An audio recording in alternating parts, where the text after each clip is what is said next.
as Lady Liberty and Uncle Sam will address us and play the Star Spangled Banner on his cello.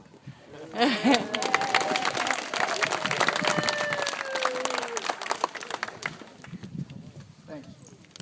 I have a little speech to tell you about. Keep it brief. Does anybody know the story of the defense of Fort McHenry? Anybody know that one? Now, I didn't know much about it, but there was a war called the War of 1812, which for whatever reason, we didn't study that much. We talked about other wars, but this was pretty serious. At the time, they called it the Second Revolutionary War. In 1812, U.S. declared war on England because they were messing with the trade. The ships were getting attacked by pirates and things, and so they declared war. And by 1814, the British were done fighting Napoleon, and they came to get the colonies back. They came to recolonize America, to make it back into a colony. And in the summer of 1814, they burned Washington. And I read this just a couple nights ago, and I was just astounded. They burned Washington. They burned down the Capitol.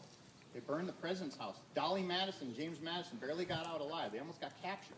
They were taking artwork with them. And then they set their sights on this fort in the harbor of Baltimore called Fort McHenry. There was a guy, Francis Scott Key, and he had a friend who was taken hostage by the British. And so he went to the British to try to get his hostage friend released, and they took him hostage. And they put him on a boat in the Baltimore harbor, and he watched the defense of Fort McHenry. And the Star Spangled Banner was really called the defense of Fort McHenry. He watched our national anthem is a play-by-play of that battle.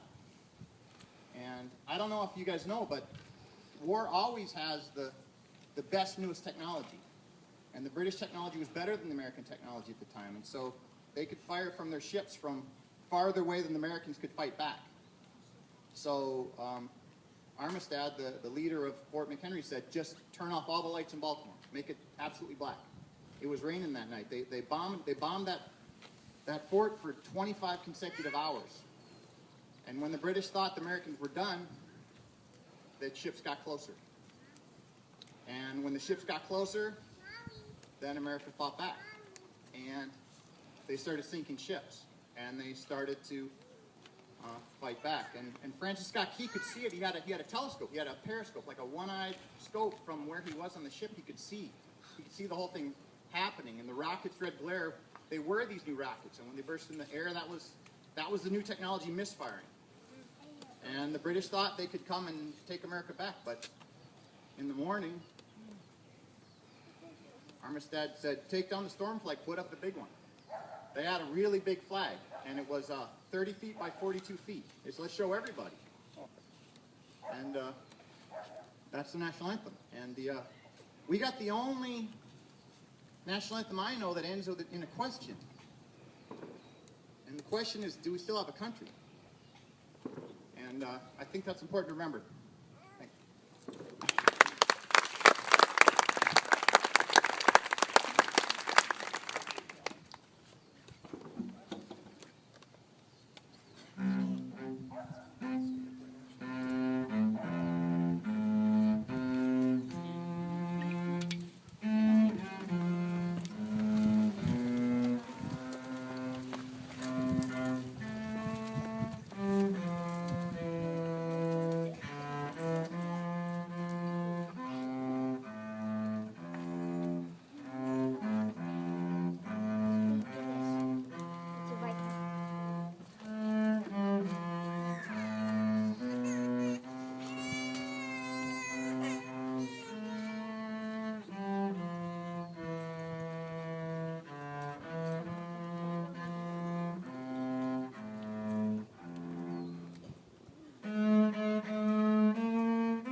Thank you.